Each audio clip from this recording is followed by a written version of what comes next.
Alhamdulillah Rabbil Alamin.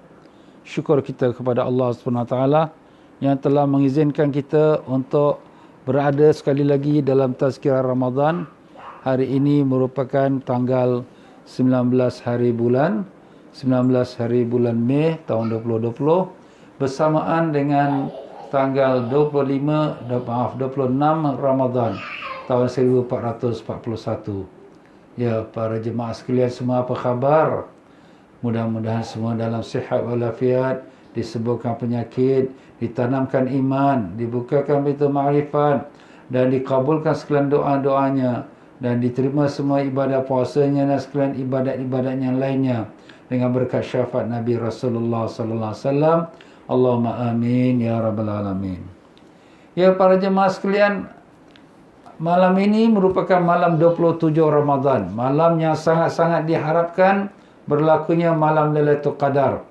Jadi kalau sekiranya kita pada malam ini kita nak buat yang the best daripada the best, yang terbaik daripada sekalian yang baik. Jadi apa yang kita nak buat yang terbaik daripada sekalian yang baik? Antaranya ialah kita melakukan khatamul Quran.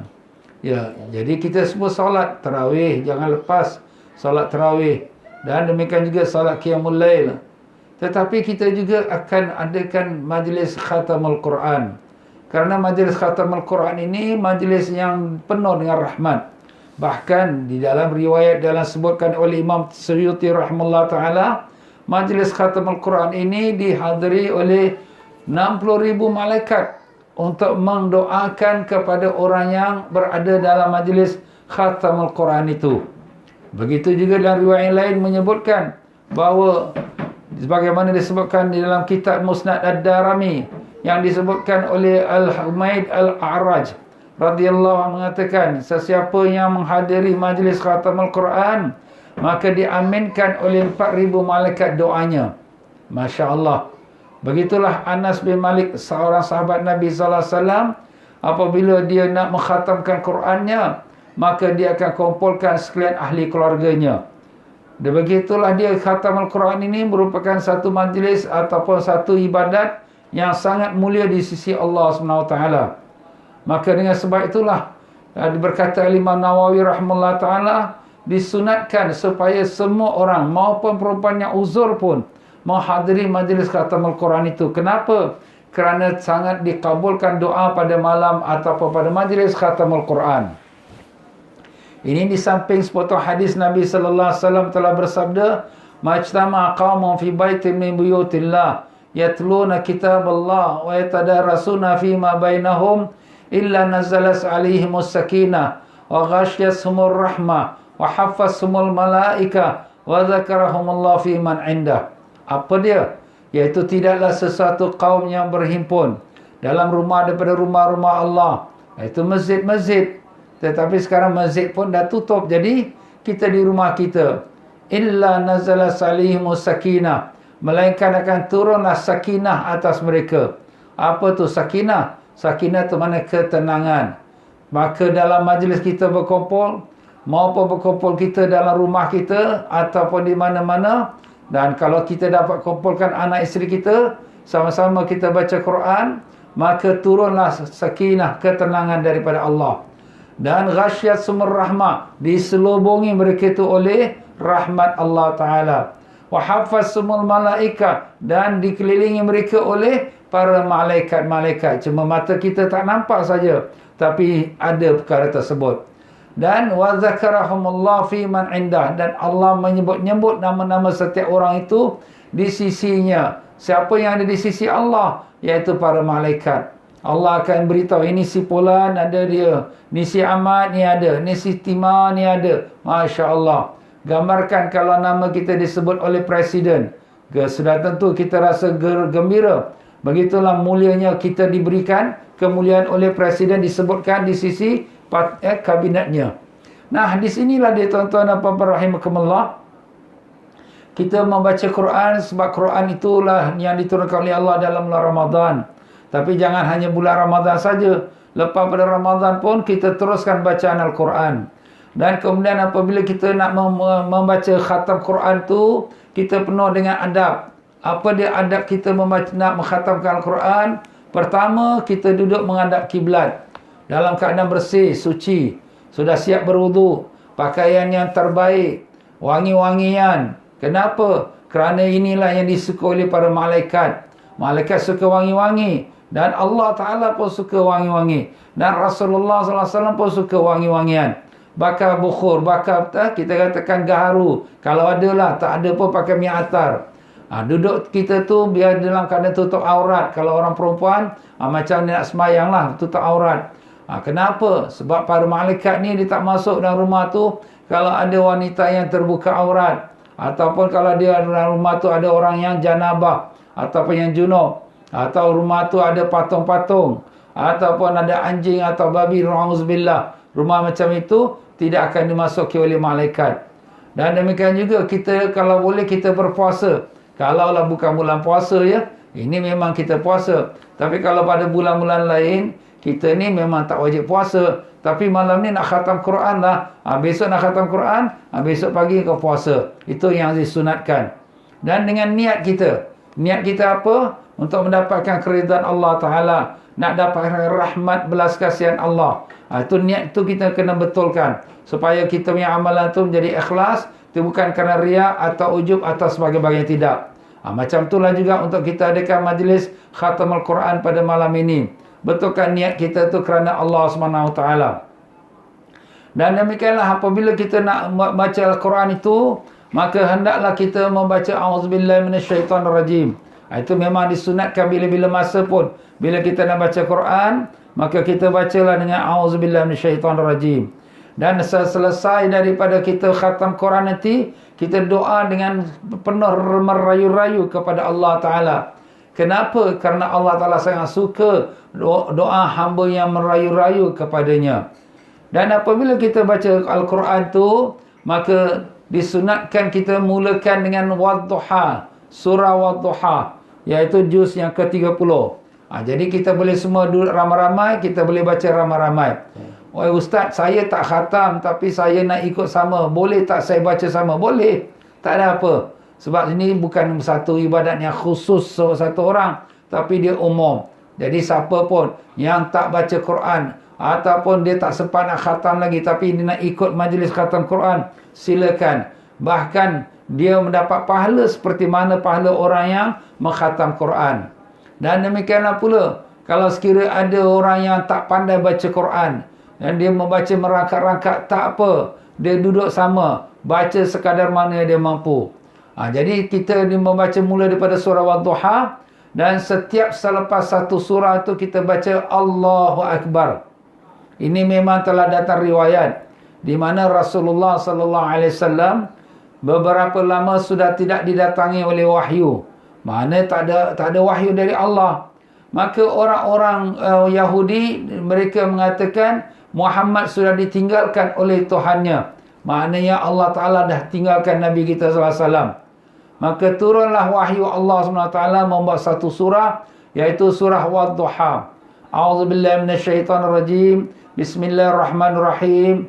Wadduha wal-laili idza saja ma wadda'aka rabbuka wa ma qala. Sampailah akhirnya, iaitu demi waktu duha, dan di mana Allah Ta'ala mengatakan tidaklah Tuhan kau meninggalkan kau atau menepikan kau. Jadi bila ayat ini turun, Rasulullah SAW merasa sangat syukur pada Allah dan sangat gembira, sampai Nabi pun terus menyebutkan nama Allahu Akbar. Maka dengan peristiwa itulah menjadi satu sunnah, setiap apabila seseorang itu khatam Quran, apabila sampai pada surah Wadduha, dia membaca Allahu Akbar setiap lepas daripada satu surah, sehinggalah sampai kepada surah Qul A'udzu Birabbin Nas. Dan apabila dia sampai surah Qul A'udzu Birabbin Nas, dia sambung balik kepada suratul Fatihah dan surah Baqarah, beberapa ayat yang pertama yang akan nanti kita baca pada malam ini, insya-Allah. Jadi para alim-alim ulama, mereka ini telah sepakat disunnahkan untuk kita membaca Allah Akbar setiap lepas daripada kita membaca satu-satu surah itu, lepas daripada Wadduha sampai Qul A'udzu Birabbin Nas. Dan kalau kita sampai pada surah Iqra ni surah yang ada sujud sejadah. Fasjud waqtarib, Terus dia sujud, Allah Akbar, dia sujud.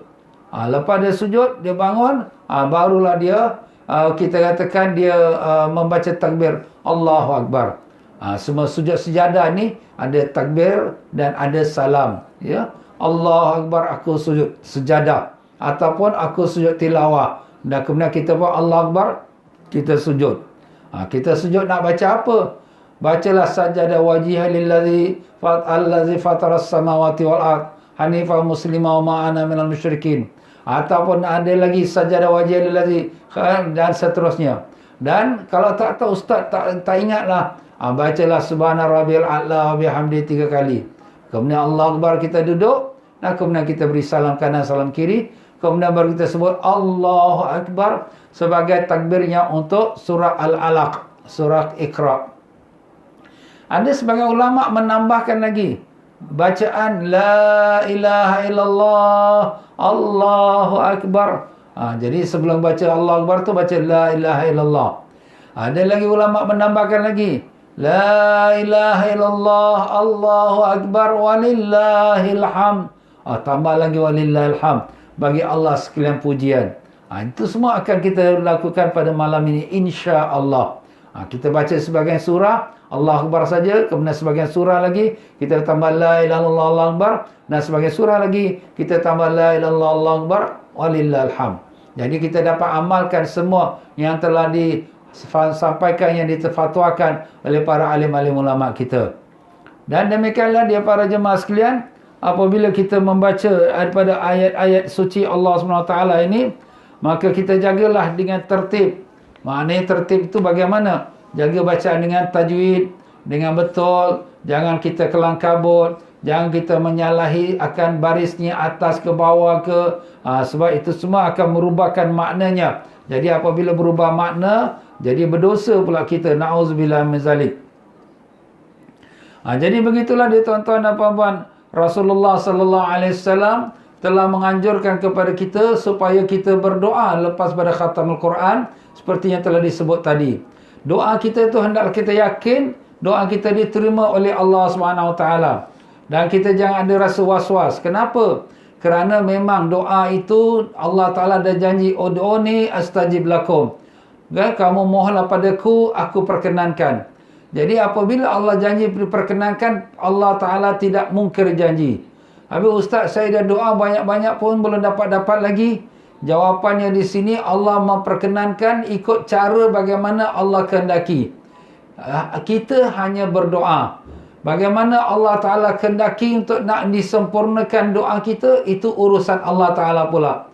Mungkin Allah Ta'ala sampaikan kemudian setelah beberapa masa yang sesuai untuk kita.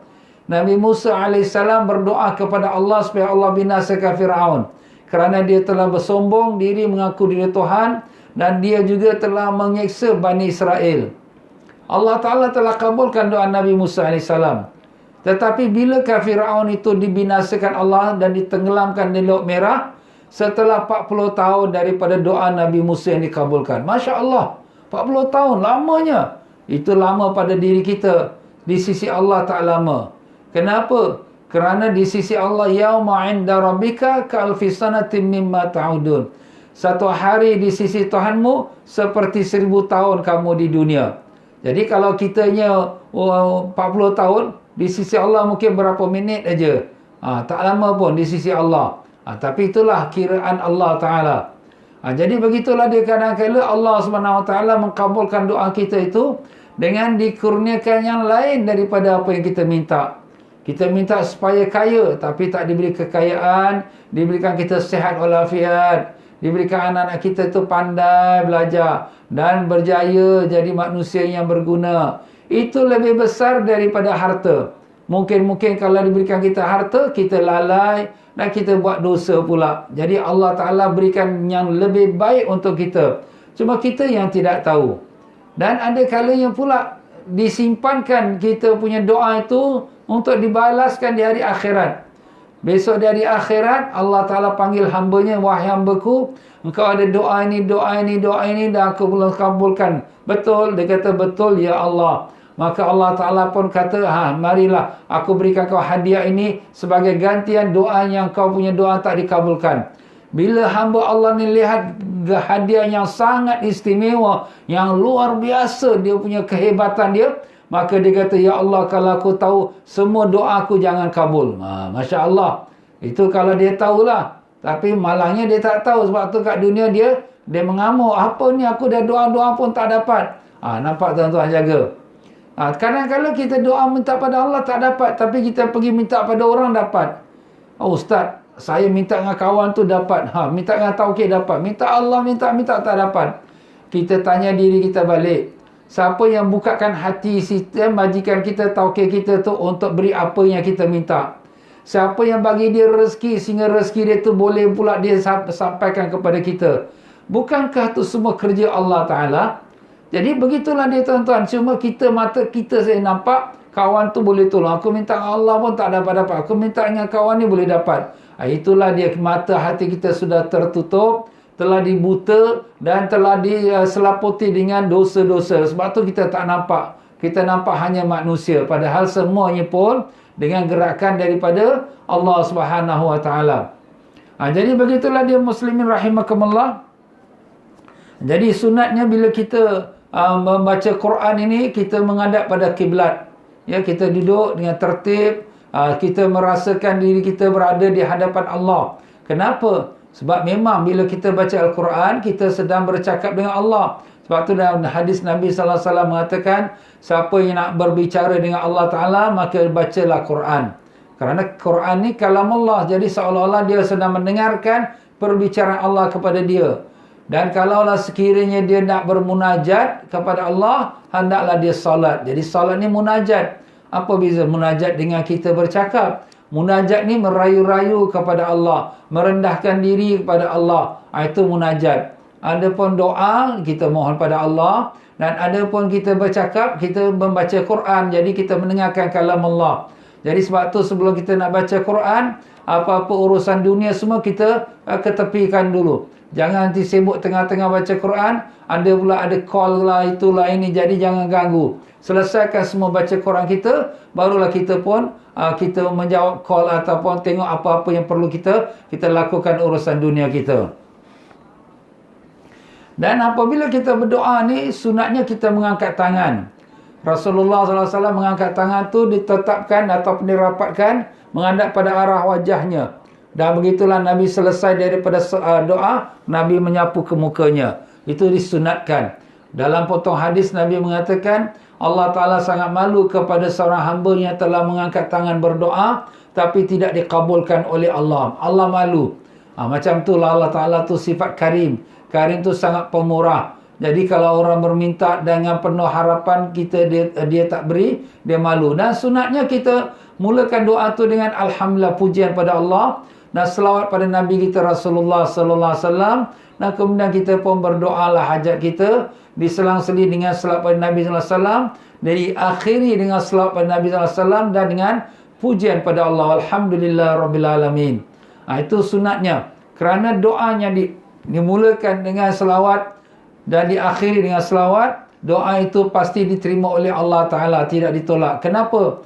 Kerana Allah Subhanahu Wa Ta'ala menerima siapa saja baca selawat pada Nabi SAW, Allah Ta'ala terima. Kerana selawat itu mendoa minta Allah selawatkan pada Nabi SAW, iaitu menurunkan rahmat pada Nabi SAW. Jadi Allah sayang pada Nabi kita, Allah kabulkan, Allah terima. Jadi kalau awal Allah terima, tengah Allah terima, akhir Allah terima. Jadi kalau tengah-tengah doa kita ni Allah tak terima, Allah malu. Jadi sebab tu di sini kita mulakan doa kita dengan Alhamdulillah, selawat pada Nabi sallallahu alaihi wasallam, diakhiri dengan wassallallahu ala sayyidina Muhammad wa ala alihi wasallam walhamdulillahirabbil alamin. Itulah dia tuan-tuan ya, adab-adab kita dalam berdoa.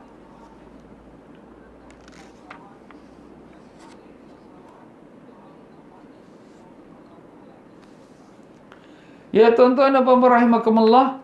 Jadi apabila kita membaca Al-Quran ini dengan kita baca surah Wadduha yang telah kita sebut tadi, kita baca beramai-ramai serentak ya. Itu yang kisah saya sebutkan tadi.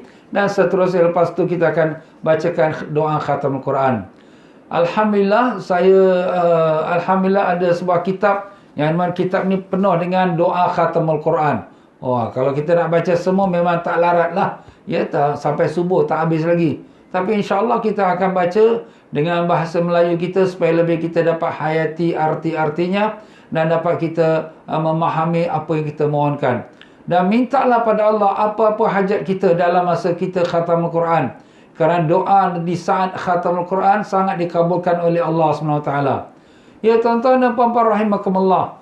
Jadi selain daripada kita mengatakan kita buat khatamul Quran, maka apakah lagi yang perlu kita lakukan daripada malam, kita katakan malam Lailatul Qadar.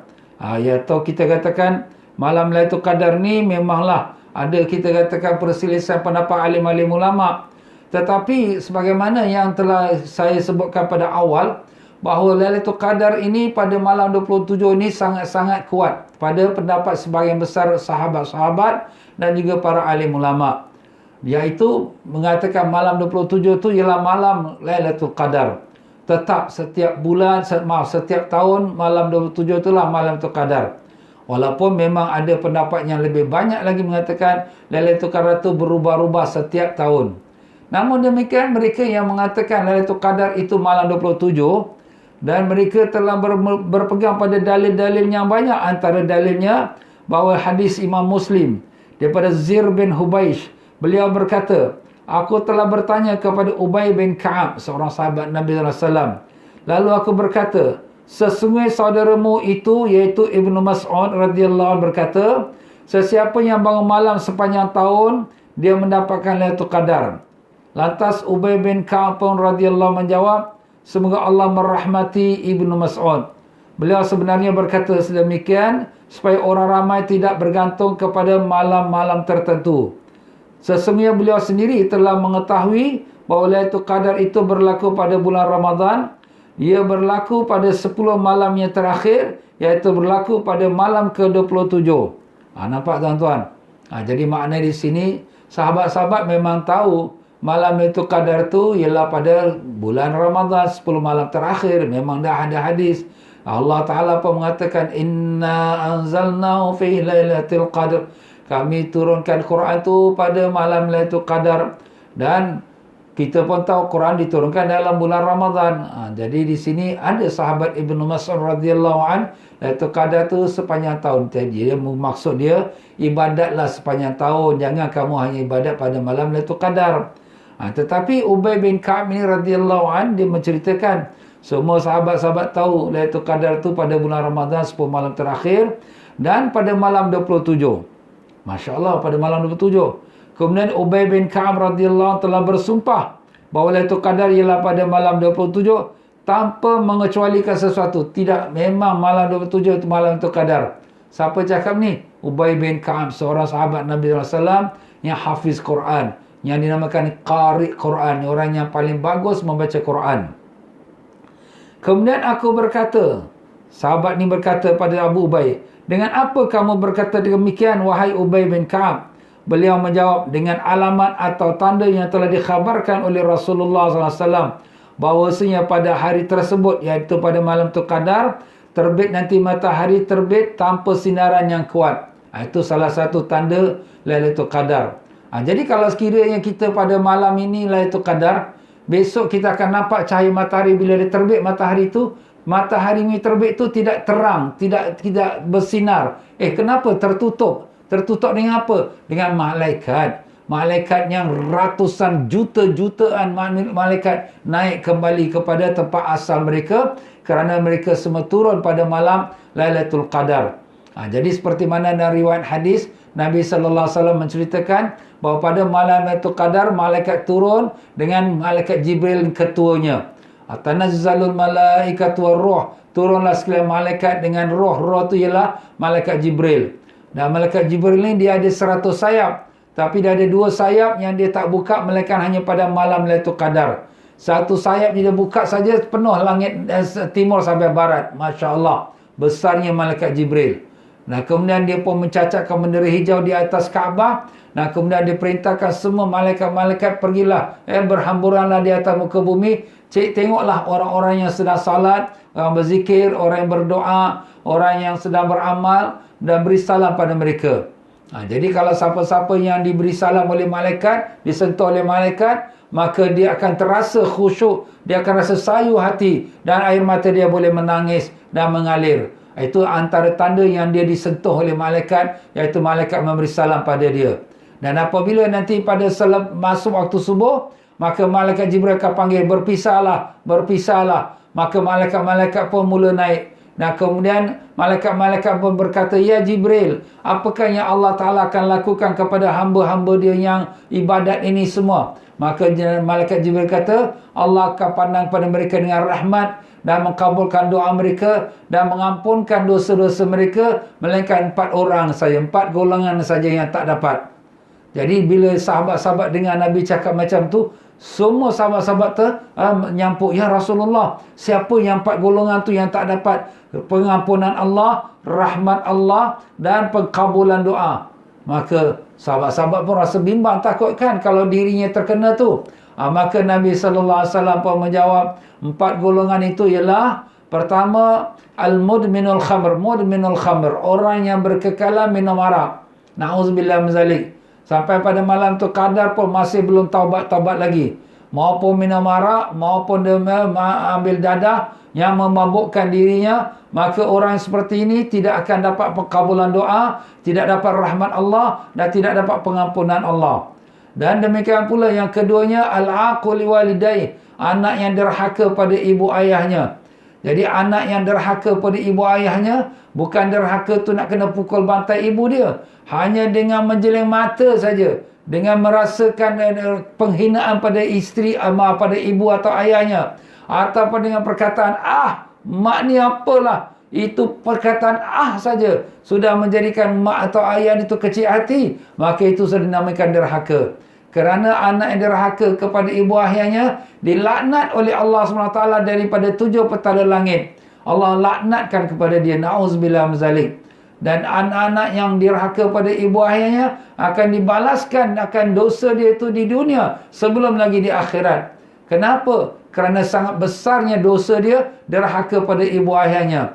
Dan anak yang derhaka pada ibu ayahnya, dia tak terjamin mati dalam iman atau mati luar iman. Kenapa? Sebab ada sahabat nama Ikrimah radhiyallahu an, dia ni sangat kuat ibadat malam tahajud, sangat kuat berpuasa, tetapi bila akhir dia nak meninggal, dia tak boleh nak mengucap. Kenapa? Kerana pernah satu perkara, iaitu dia mengecilkan hati ibu dia. Nak mengucap tak boleh. Sampailah ibu dia tu memaafkan dia, barulah dia boleh mengucap. Jadi itulah dia tuan-tuan dan puan-puan dia. Kita jagalah kalau kita ada ibu ayah yang masih hidup, kita jaga hati mereka, jangan kita kecilkan hati dia. Cakap tu dengan baik, sopan santun, dan apabila kita makan dengan dia, biar dia makan dulu, atau kita melayani dia. Bila dia datang, kita bangun, hormat dia, kita cium pipi kanan dia, pipi kiri dia, cium dahi dia. Itulah dia antara adab-adab yang telah diajarkan oleh agama kita untuk anak-anak beradab dengan ibu ayahnya. Dan demikianlah, apabila ibu ayah ni nak minta sesuatu, jangan dia marah, alah cerewet lah mak ni, itulah inilah, jangan. Sebab itu semua boleh menyakitkan hati ibu. Sedangkan kita, ibu ayah kita menjaga kita waktu kecil, tak kisah pun kita berak ke, kita kencing ke, dia tak ada marah pun, dia tetap basuhkan kita punya punggung kita, bersihkan baju kita, dia basuhkan. Masya Allah, banyak sekali jasa ibu ayah. Insya Allah malam ini jangan lupa kita doakan untuk ibu ayah kita juga. Amin, amin ya rabbal alamin. Jadi begitulah dia. Yang ketiganya, iaitu orang yang memutuskan silaturahim. Orang yang adik-beradik, saudara mara, engkau bukan adik aku, engkau bukan saudara aku, engkau bukan keluarga aku. Ini sudah putus silaturahim. Orang yang seperti ini tak dapat pengampunan Allah, tak dapat kita katakan rahmat Allah, dan tak dapat kita katakan pengkabulan doa. Jaga, jangan sampai kita ada putus silaturahim. Kalau adalah tercakap macam tu, kita telefon dia atau kita hantar mesej dia, minta ampun, minta maaf kalau saya terkasar bahasa, tersinggung perasaan dan sebagainya. Dan yang keempatnya, al-musyahin. Apa tu musyahin? Nabi ditanya, sahabat-sahabat tanya, apa tu musyahin ya Rasulullah? Musyahin ni orang yang simpan dendam. Dendam dengan orang yang dia bermusuh daripada saudara Islam dia. Dia simpan dendam. Nanti kau satu hari kena dengan aku nanti. Geramlah dengan dia. Jadi kita simpan dendam. Simpan dendam ini menjadi penghalang kita daripada mendapatkan rahmat Allah, pengkabulan doa dan pengampunan Allah pada malam Lailatul Qadar. Andai kata malam ini dia bangun tahajud, dia pun doa nangis-nangis pada Allah, tapi dia ada sifat dendam pada saudara dia, maka dia tak dapat pengampunan Allah. Jadi tuan-tuan dan puan-puan rahimakumullah, bersihkan hati kita. Kita sudah nak sampai pada penghujung Ramadan. Ini peluang yang kita ada ni sekarang ni mungkin peluang terakhir. Kita besok lusa kita mati pun kita tak tahu. Bersihkan hati kita. Mana ada saudara mara kita yang ada kita simpan hati kita, sudahlah maafkan dia. Jangan kita fikir-fikirkan. Semua tu sudah lalu, sudah kita clearkan kita mind kita. Sebab orang yang sebenarnya maafkan orang ini sebenarnya memberi hadiah pada diri dia. Kenapa? Sebab bila dia sudah maafkan orang, dia sudah tak fikir lagi. Bila dia tak fikir lagi, dia relax, hati dia pun tenang. Tapi kalau sekira dia masih lagi simpan, dia masih geram. Lama-lama hyper, dia punya blood pun naik pula. Apabila blood dia naik, kemudian nanti stroke pula. Kemudian dia pingsan, terus meninggal. Kan dah susah. Jadi sebenarnya kita maafkan orang tu, kita hadiahkan pada diri kita. Relaxkan jiwa kita, tenangkan fikiran kita. Jangan fikirkan orang yang salah. Kita punya salah pun banyak. Kalau Allah nak ambil kira dosa kita satu-satu, mungkin sepenuh langit bumi dah kita dosa. Tapi Allah tutupkan semua dosa kita. Allah hanya nampakkan kita baik, kita semayang, kita puasa, kita belajar agama. Alhamdulillah. Tapi dosa kita semua Allah tutup. Allah tak buka. Kalau Allah buka, habis satu dunia akan cemoh kita. Jadi sebab tu di sini, kita dalam malam Lailatul Qadar ni, sebelum masuk malam ini, dari sekarang ni kita maafkanlah pada orang. Tak payah kita telefon dia pun, tak apalah. Aku maafkan si fulan tu buat aku ni. Si fulan tu buat aku macam ni. Tak apalah, aku maafkan dia. Habis ustaz, orang hutang kita takkan kita nak maafkan. Hutang tu dia kena bayar lah. Cuma maknanya kita maafkan tu dari segi pergi dosa. Tetapi kalau daripada segi hutang, kita akan boleh tuntut. Dan orang yang berhutang pun kena ingatlah. Oh, tak apalah, dia tu dah maafkan aku malam tu kadar. Iyalah, dia maafkan kau dosa. Tapi kau punya hutang dengan dia, kau kena bayarlah. Itu hutang pun satu perkara besar juga. Nabi kita SAW bersabda, sesiapa yang mengambil harta seseorang, walaupun sebesar kayu siwak ni. Sebesar kayu siwak ni apa benda ni? $1 pun tak ada ni. Walau sebesar kayu siwak, besok di akhirat Allah Ta'ala akan jadikan dia 7 petala langit, melipatkan dia dengan dalam kayu siwak ni. Allah. Kenapa? Itulah dia bebannya orang yang menanggung hutang sampai mati. Jadi kalau sekiranya kita ada berhutang orang tu, cepat-cepat kita bayar. Jangan kita anggap, tak apalah, dah malam tu kadar dah beres. Belum. Jadi begitulah dia tuan-tuan dan puan-puan rahimakumullah. 4 orang ini pada malam Lailatul Qadar tidak dapat pengampunan Allah. Pertama, orang yang mudminul khamr, yang kekal dalam minuman arak. Yang kedua, yang derhaka pada ibu ayah. Yang ketiga, yang putuskan silaturahim. Yang keempatnya ialah orang yang menyimpan dendam pada saudara dia. Jadi itulah dia tuan-tuan dan puan-puan rahimakumullah. Jadi pada malam ini kita bersihkan diri kita. Maka dalam hadis riwayat Ahmad pula daripada Ibnu Umar radhiyallahu anhuma, Rasulullah sallallahu alaihi wasallam telah bersabda, sesiapa yang mencari Lailatul Qadar, maka hendaklah dia mencari pada malam 27. Atau baginda bersabda, carilah dia pada malam 27, iaitu malam Lailatul Qadar. Ini hadis juga ni. Nabi setelah pinpoint pula malam 27. Jadi itulah di antara hadis. Dia ada hadis lagi daripada Imam Ahmad juga, daripada Ibnu Abbas radhiyallahu anhuma, bahawasanya seorang lelaki telah datang pada Nabi sallallahu alaihi wasallam dan dia berkata, ya Rasulullah, ya Nabi Allah, sesungguhnya aku ini seorang tua yang sakit, susah bagiku untuk melakukan qiyam. Maka perintahkanlah aku dengan suatu malam yang mudah-mudahan Allah memberikan aku taufik pada malam tersebut untuk mendapatkan Lailatul Qadar. Jadi dia ini ada orang tua. Jadi kalau tiap-tiap malam nak berjaga malam pun tak larat, tak kuat. Nak bangun malam dengan panjang-panjang semayang pun tak kuat. Jadi minta Nabi tunjuklah betul-betul. Jadi senang aku ibadat pada saat malam tu je. Jadi yelah pasal aku ni dah tua tak kuat. Nabi SAW pun berkata pada dia, maka hendaklah kamu mengambil malam 27. Jadi Nabi pinpoint terus. Malam 27. Jadi begitulah dia tuan-tuan dan puan-puan ya, beberapa riwayat ini dan juga banyak lagi lah sebab yang lain. Antara sahabat-sahabat tu mengatakan Lailatul Qadar tu dalam ayat Quran disebutkan 3 kali. Lailatul Qadar. Jadi inna anzalnahu fi Lailatul Qadar wa ma adraka ma Lailatul Qadar. Lailatul Qadri khairum minal fishr. 3 kali disebut Lailatul Qadar. Dan perkataan Lailatul Qadar ada 9 huruf. 9 huruf kali 3 maknanya 27. Jadi itulah di antara sebagai macam isyarat Lailatul Qadar tu malam 27. Kalau kita berpegang pada pendapat ulama yang mengatakan, tidak, Lailatul Qadar ni berpindah-pindah antara satu tahun ke satu tahun yang lain. Maka berkata Imam Ghazali rahimahullah ta'ala, kita dapat mengenal bilakah malam Lailatul Qadar itu dengan melihat pada permulaan bulan Ramadan. Kalau bulan Ramadan mula dengan hari Jumaat, maka Lailatul Qadar kita ni tahun ini kita mula di Ramadan hari Jumaat. Maka Imam Ghazali kata kalau siapa yang mula Ramadan mula hari Jumaat, Lailatul Qadar ini jatuh pada malam 27. Masya Allah. Jadi betul lah malam ni 27. Jadi bersepakatan dengan pendapat ulama-ulama yang mengatakan Lailatul Qadar memang confirm malam 27. Dan juga dengan pendapat ulama yang mengatakan Lailatul Qadar tak berpindah-pindah dan memang kebetulan pula dia itu bermula pada Ramadan ni bulan hari Jumaat, maka malam 27 juga jatuh Ramadan Lailatul Qadar. Alhamdulillah. Jadi harapan besar malam Lailatul Qadar. Apakah kita nak siapkan dia tuan-tuan dan puan-puan?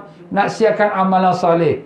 Pahala Lailatul Qadar ini pahalanya amat besar. Khairum min alfi syahr. Lebih baik pada 1000 bulan. Dan 1000 bulan tu bukan maknanya 1000 bulan saja. Bahkan lebih baik lagi. Mungkin 2000 bulan, 3000 bulan. Mengikut kadar ikhlas seseorang hamba Allah tu yang beribadat. Jadi ibadat yang telah kita sebutkan tu seperti salat. Dia bermula pahalanya daripada salat maghrib, isyak, tarawih. Sampailah kita ke sebelum subuh. Jadi bila masuk subuh saja, dah habislah Lailatul Qadarnya. Jadi dengan itu para jemaah sekalian, usahakan malam ni kalau boleh kita tak tidur. Ustaz takkan tak tidur pula. Okeylah, kalau nak tidur, tidurlah sekejap. 2 jam ke 3 jam lah. Tapi jangan banyak. Kenapa? Sebab kita nak isikan ibadat. Kita tak tahu umur kita. Besok, lusa kita hidup lagi ke tidak. Tahun depan dapat lagi Ramadan ke tidak. Allahu'alam. Semua kita berharap-harap mudah-mudahan Allah panjangkan umur kita sampai bertemu Ramadan demi Ramadan dalam taat kepada Allah. Allahumma amin ya rabbal alamin. Tapi kita tidak tahu apakah sampai umur kita ke tidak. Jadi dengan itulah di tuan-tuan dan puan-puan, kita doalah kepada Allah. Malam ni kita akan ada khatam Al-Quran, kita pun doa. Jadi doa pada malam itu Qadar ini berpanjangan daripada maghrib sampai ke subuh. Tetapi yang lebih afdal ialah sepertiga malam yang terakhir. Dan juga lebih afdal ialah selepas khatam Al-Quran. Sebab majlis khatam Al-Quran diaminkan oleh malaikat. 60,000 malaikat, 4,000 malaikat. Tapi kalau malam ini malam itu Qadar, bukan 60,000, bukan 4,000. Malaikat sebanyak-banyaknya turun dan mengaminkan doa orang yang membaca khatamul Quran. Masya Allah, luar biasa. Rebutlah peluang ni tuan-tuan. Tahun depan kita tak tahu kita dapat lagi ke tidak. Tahun ini kita tahun yang special. Kenapa? Ramadan tahun ini, Ramadan kita diuji oleh Allah dengan COVID-19. Dengan ada COVID-19 ini, kita tak pergi ke kerja, kita tak sibuk dengan dunia, kita hanya tumpu dengan ibadat. Alhamdulillah. Tahun depan kalau tak ada COVID-19, kita dah balik semula, sibuk dengan dunia kita. Jadi kita pun tak tahu dapat lagi tidak. Kalau tanya sesiapa, nak lagi tak COVID-19 tahun depan? Tak nak Ustaz. Kan semua orang tak nak. Tapi Allah Ta'ala beri kita hadiah. Ustaz, COVID-19 hadiah. Kenapa? Dengan adanya COVID-19, kita dapat tumpukan diri kita pada ibadat. Semua bapak-bapak dulu, saya semayang kat masjid. Semua ikut imam. Sekarang semua jadi imam kat rumah pula. Ni nanti semua nak pergi semayang raya. Nak pergi semayang raya, tak pergi semayang raya. Semayang raya, bapak-bapak ni semua jadi imam pula, jadi khatib hari raya. Tapi insyaAllah lah, khutbah hari raya saya sendiri akan sampaikan live. Siapa nak ikut-ikutlah ya. Iaitu pada jam 8 pagi pada hari raya insyaAllah. Jadi begitulah dia tuan-tuan dan puan-puan rahimakumullah. Pada malam ini, banyakkan doa. Kalau Ustaz saya dah doa tadi, banyakkan doa. Sebab doa ni setengah-setengah alim ulama mengatakan dia hanya pada waktunya pendek saja. Pahala tu sepanjang malam. Pahala. Tapi doa yang dikabulkan tu ataupun yang diperkenankan yang mujarrab itu jam juga Allah bagi, itu hanya pada satu saat ketika yang pendek. Allahu alam. Itu juga ada pendapat ulama. Sebab tu Nabi sallallahu alaihi wasallam bila ditanya oleh Siti Aisyah, "Ya Rasulullah, apa nak aku doa pada malam tu qadar?" Nabi sallallahu alaihi wasallam menjawab, bacalah doa, "Allahumma innaka afuun tuhibbul afwa fa'fu anni." Ya Allah, Engkau lah Tuhan yang Maha Pengampun dan Kau suka mengampunkan, ampunkanlah aku. Kalau kita beramai, ampunkanlah kami. Jadi macam itulah dia tuan-tuan. Jangan lupa doa untuk mak bapak kita, ya. Doakan untuk isteri, suami, adik-beradik kita yang telah meninggal dunia. Semoga Allah merahmati roh mereka, kubur mereka dijadikan dalam satu taman-taman syurga. Jangan lupa doakan juga untuk pakcik-makcik kita, yang mereka itu adalah adik-beradik ayah kita, adik-beradik mak kita. Mereka pun sama sedara daging kita juga. Jangan lupa doakan untuk anak-anak kita supaya mereka jadi warisan kita, anak-anak yang soleh, yang mendoakan kita lepas kita mati. Dan semoga Allah Ta'ala mudahkan rezeki-rezeki mereka dan amalan-amalan mereka. Dan jangan lupa doakan untuk seluruh umat Islam. Umat Islam yang teraniaya, yang tertindas, yang dizalimi, yang dalam keadaan susah, yang kebuluran, yang kelaparan, maupun yang di Myanmar, di India, dan di Bangladesh, yang maupun yang di Palestin, yang di Yaman, di Syria, di China, di mana-mana lah umat Islam yang dalam keadaan yang kesusahan. Kita doakan, minta Allah lepaskan mereka pada kesusahan tu, dan minta Allah beri kesabaran kepada mereka. Dan demikian juga kita yang sakit sekarang ni, kita pun doa minta Allah Ta'ala sembuhkan sakit-sakit kita, dan supaya dia angkatkan penyakit COVID-19 ni segera, dan semoga dikembalikan, kita dapat kembali ke dalam masjid-masjid kita, dan kembali untuk kita ke tanah suci kerjakan haji dan umrah. Kita doalah minta pada Allah. Allah Ta'ala bila nak lakukan, innama amruhu idza arada syai'an yaqula lahu kun fayakun. Allah Ta'ala bila nak buat sesuatu, hanya Allah kata kun, jadi. Jadilah segalanya. Jangan kita ragu-ragu dengan kuasa Allah. Allah boleh menyelamatkan Nabi Musa AS pada Fir'aun. Fir'aun di belakang, depannya Laut Merah. Macam mana lagi nak selamat? Allah perintahkan Nabi Musa, pukulkan tongkat kau kepada laut. Laut terbelah 12. Jalan Bani Israel di tengah-tengah laut. Masya Allah. Itu perkara pelik, perkara ajaib, dan Allah mampu melakukannya. Allah mampu melakukan, mengadakan langit dan bumi, segala-galanya. Kenapa Allah tak mampu angkatkan COVID-19? Allah mampu angkatkan COVID-19. Ini semua perkara kecil di sisi Allah. Dia yang Maha berkuasa. COVID-19 ini pun makhluk Allah Ta'ala juga. Jadi kita minta siapa? Kita minta pada Allah Ta'ala. Mintalah nangis kita. Mungkin kerana dosa kita pun banyak. Sebab tu Allah nak bawa kita insaf. Minta Allah nak mengingatkan kita, mati dah dekat, kau ni ingat dunia. Sedangkan kubur kata mari, rumah kata pergi. Sudahlah, sikit-sikit dunia ni nak balik dah. Jadi ni sekarang ni bulan Ramadan ni beramal. Dunia pun dah tua dah, nak habis dah. Nak kejar-kejar, besok kau mati pun tinggal. Yalah, apa yang ada tu rezeki, syukur Alhamdulillah. Tapi yang mana yang masa tak ada tu, kita usaha tu tak salah. Tapi jangan sampai usaha kita menjadikan kita lupa dan lalai dengan perintah-perintah Allah. Langgar yang halal haram semua jangan. Jadi itulah dia tuan-tuan dan puan-puan rahimakumullah. Masya Allah, Masya Allah. Jadi malam ini apabila kita khatam Quran, kita akan membaca, bila baca sampai Qul Huwallahu Ahad, kita baca 4 kali. Kenapa Ustaz baca 4 kali? Satu kali itu kerana kita punya bacaan khatam Quran yang sepanjang 30 juz. Dan yang ketiga lagi ialah kita dapat pahala khatam satu Quran. Sebab Nabi SAW dah mengatakan bahawa sesiapa yang baca Qul Huwallahu Ahad sekali seperti sepertiga Quran. Jadi bila dia baca 3 kali, dia dapat pahala seperti khatam satu Quran. Jadi bila sampai Qul Huwallahu Ahad, kita akan ulangkan 4 kali. Itu caranya, cara alim-alim ulama kita, ya. Kita ni hamba-hamba Allah yang miskin, fakir. Kita ikutlah apa yang telah ditunjuk ajarkan oleh alim-alim ulama kita. Allahumma ya Allah, ya Tuhan kami, kurniakanlah kami dapat beribadah pada malam Lailatul Qadar, ya Allah. Ya Allah, kami tahu kami banyak dosa, ya Allah. Ampunkanlah dosa kami, ya Allah. Maafkanlah kesalahan kami, ya Allah. Maafkanlah dosa kami yang zahir, yang batin, yang besar, yang kecil, yang sengaja, yang tak sengaja.